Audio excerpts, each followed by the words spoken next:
The first evening I walked into that classroom, I wasn't expecting much. It was late, one of those evening courses meant for people juggling work, responsibilities, or simply chasing something they had put off for too long. I was 24, restless, and looking for something to anchor me.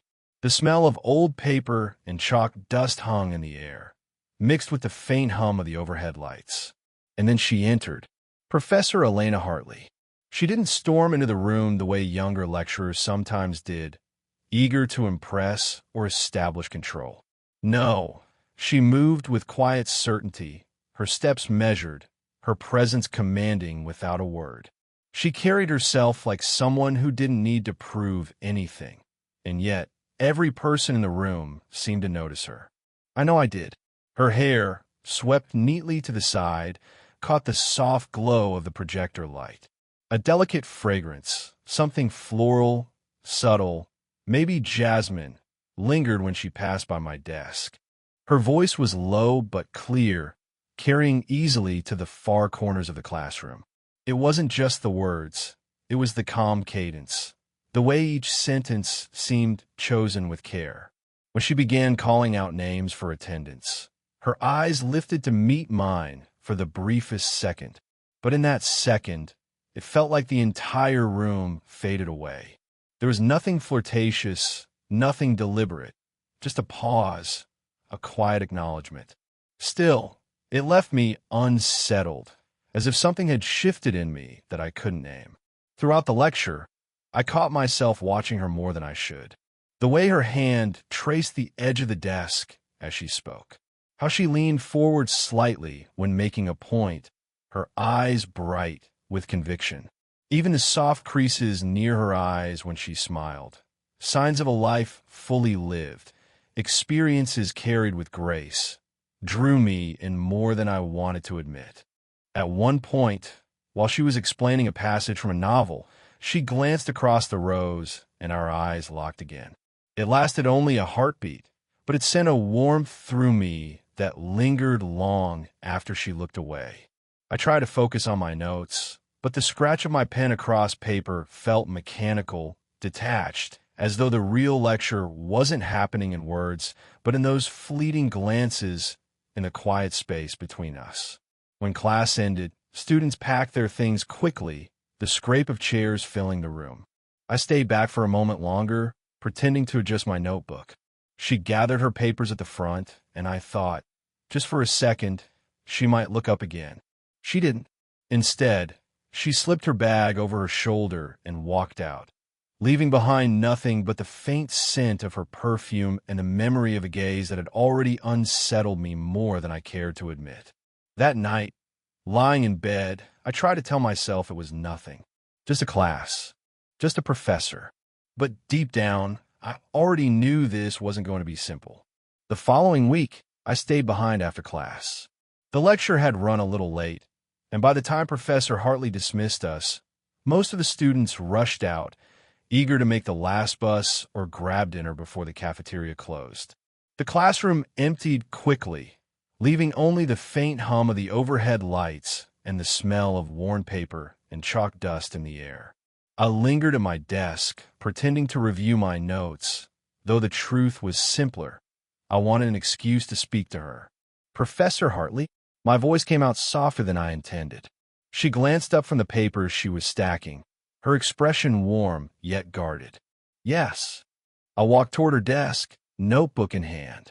I wanted to ask about the essay assignment, I said, though I already understood the instructions perfectly. She smiled faintly, the kind of smile that hinted she could see right through me, but chose not to call me out.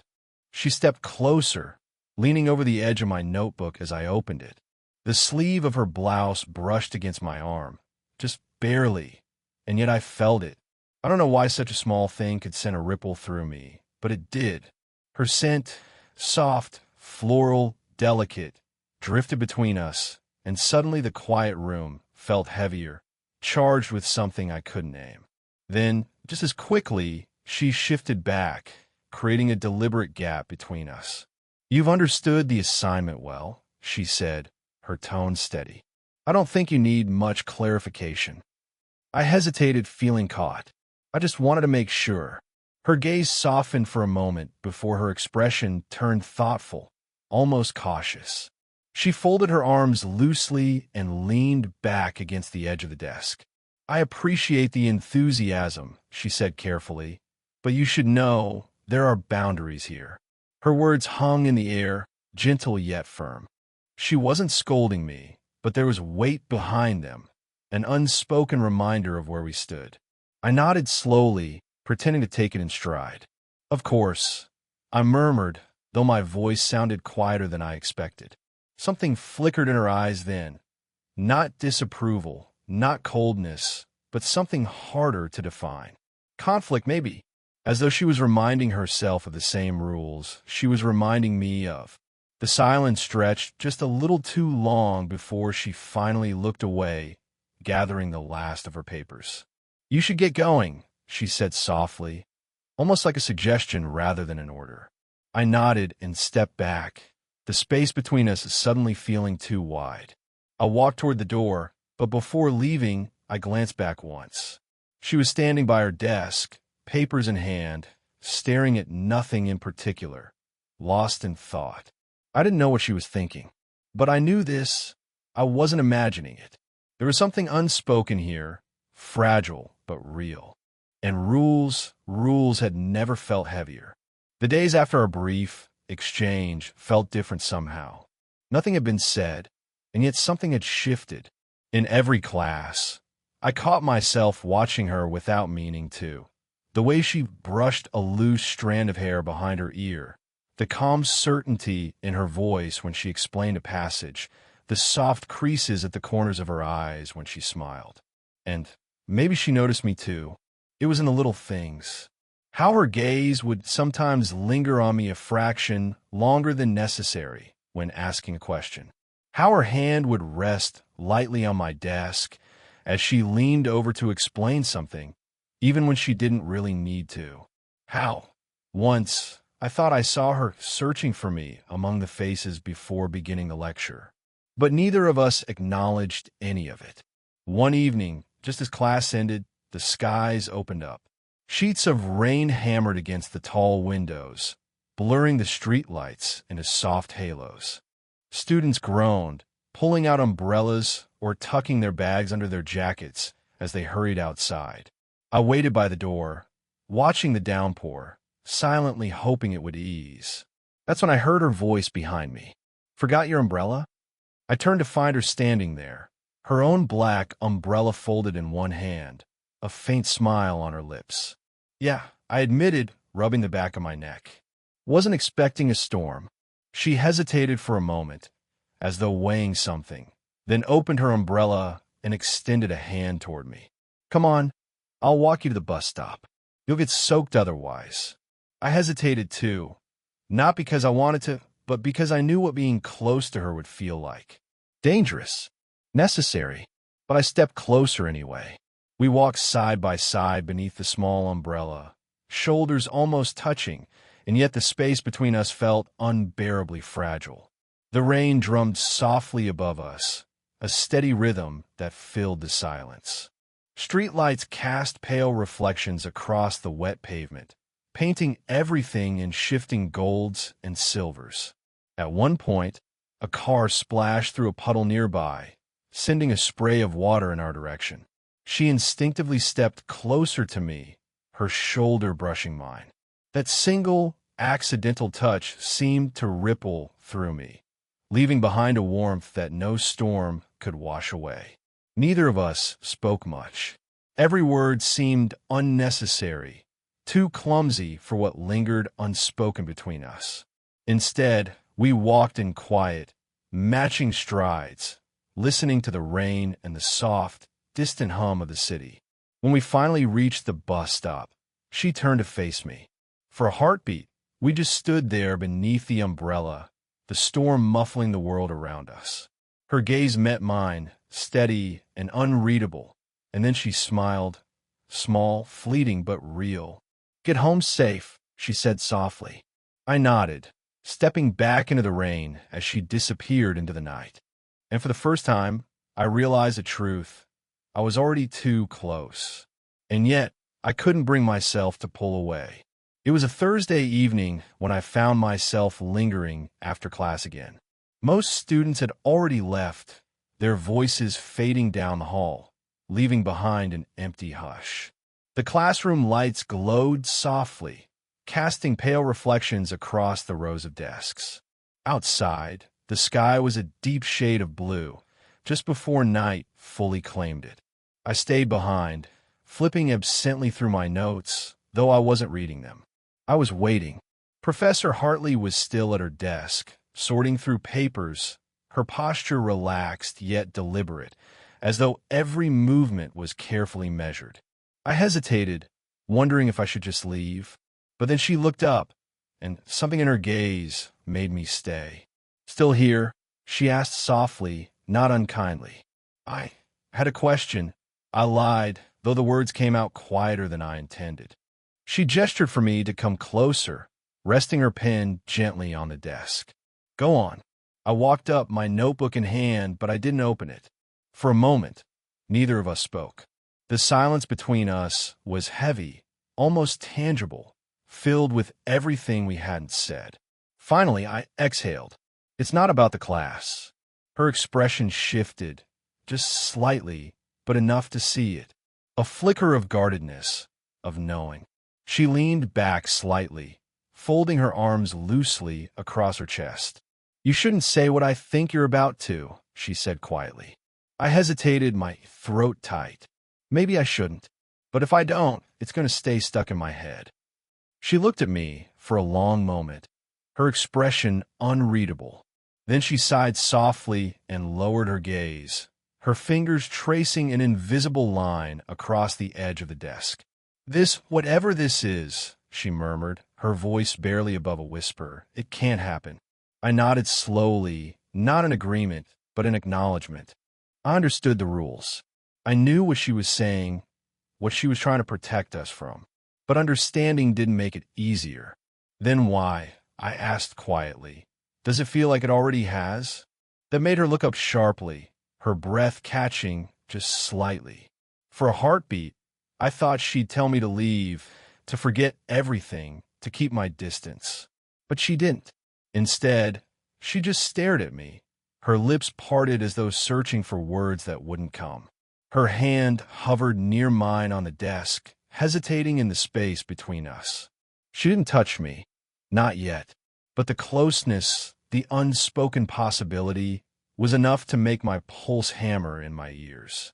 After what felt like an eternity, she withdrew her hand, tucking it against her chest as though protecting herself.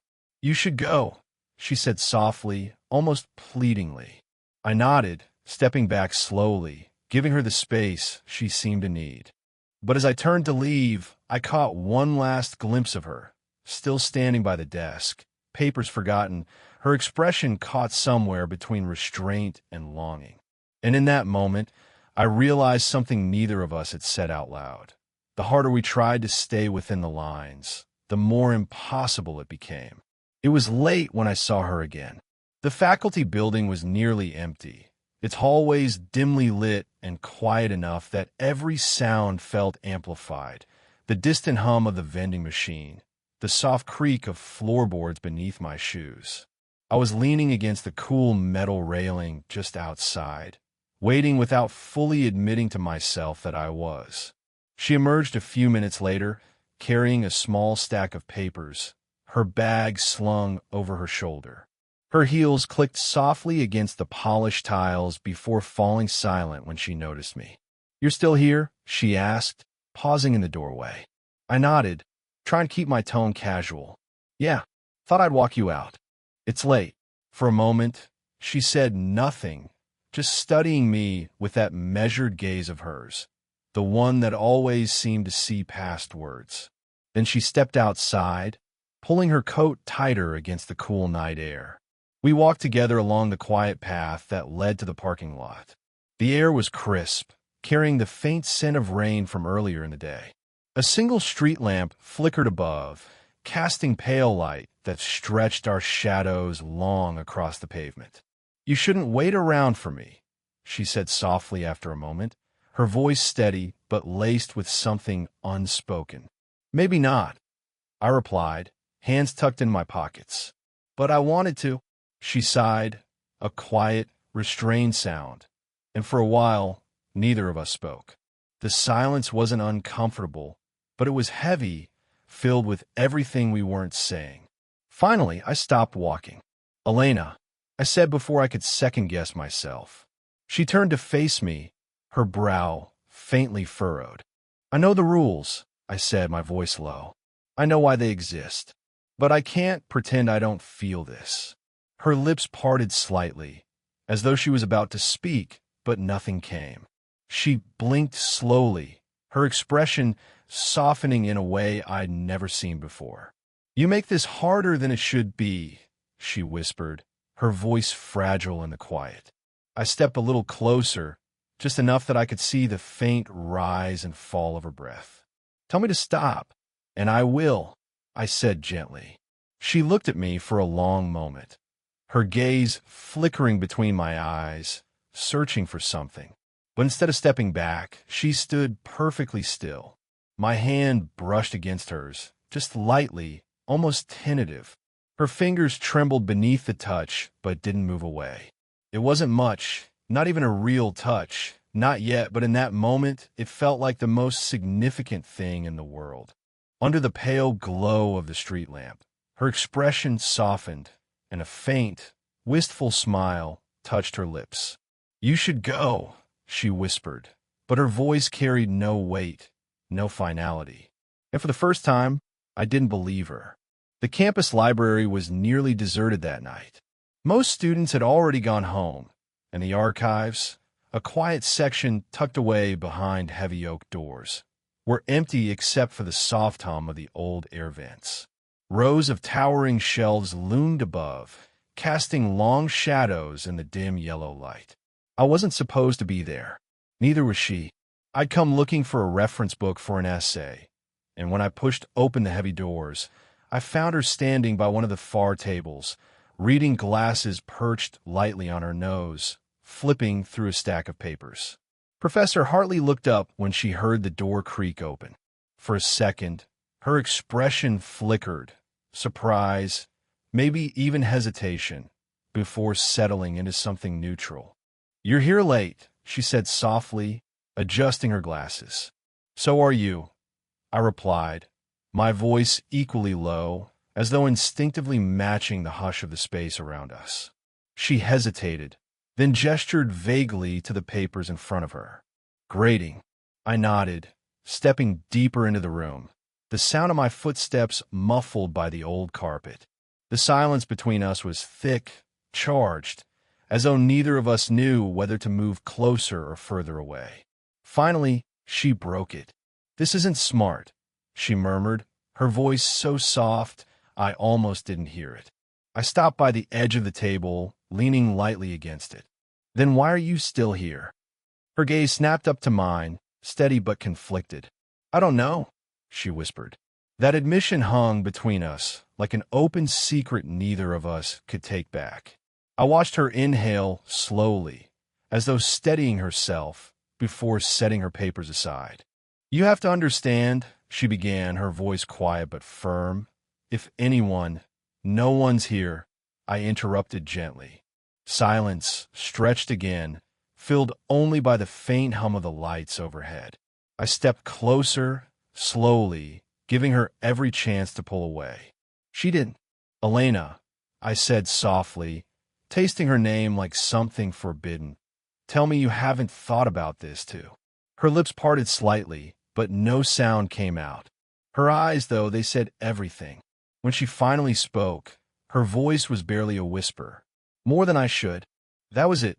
The crack in the dam we'd both been holding back. I reached out, hesitating for a heartbeat before my fingertips brushed hers. This time, she didn't move. Her hand turned slightly, almost unconsciously, until her palm rested against mine. The quiet became deafening. My heartbeat roared in my ears. She stepped closer, just enough that I could feel the soft warmth radiating off her.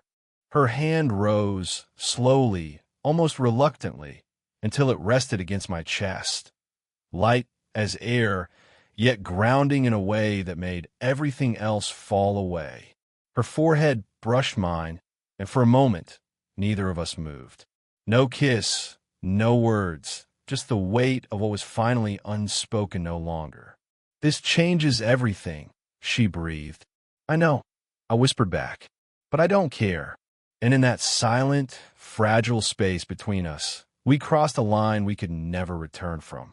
The final week of the semester came faster than I expected.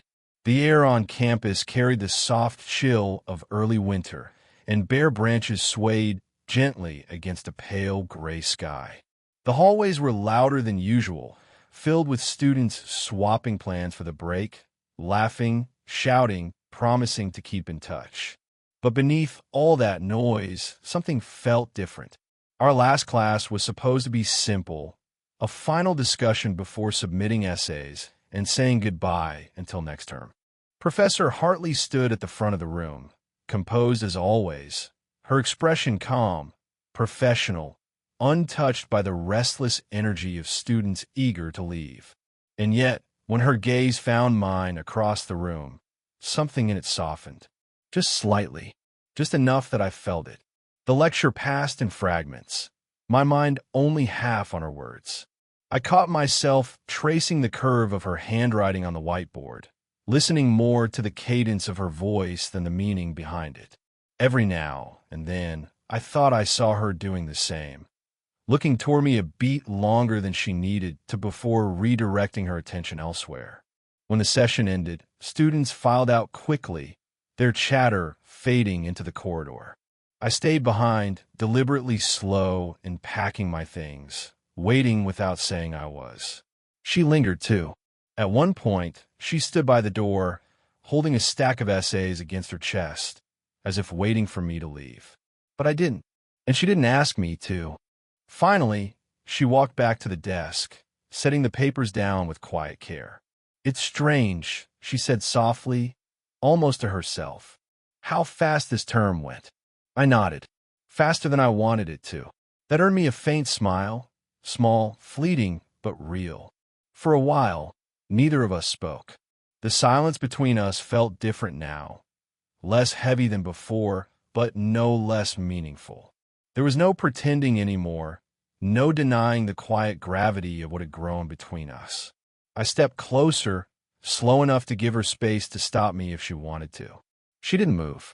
When I reached her, she looked up at me, her expression steady but unreadable. I thought of all the things I wanted to say, all the things I couldn't. That this wasn't just about stolen glances and passing moments. That she mattered more than I could explain. Instead, I said nothing. Her hand found mine first, brief, deliberate, and impossibly gentle. Her fingers squeezed once, firmly, as though anchoring something between us neither of us had words for. "You'll do well," she said softly, her voice steady despite the weight behind it. "I know you will." I swallowed hard, nodding once. It was only a moment, a fleeting, fragile touch. But in that small, stolen instant, I felt more than I had in entire conversations. As I finally walked toward the door, I glanced back once. She was standing by the desk, watching me go, a quiet smile lingering on her lips. We didn't need to say goodbye. Somehow, I knew this wasn't the end.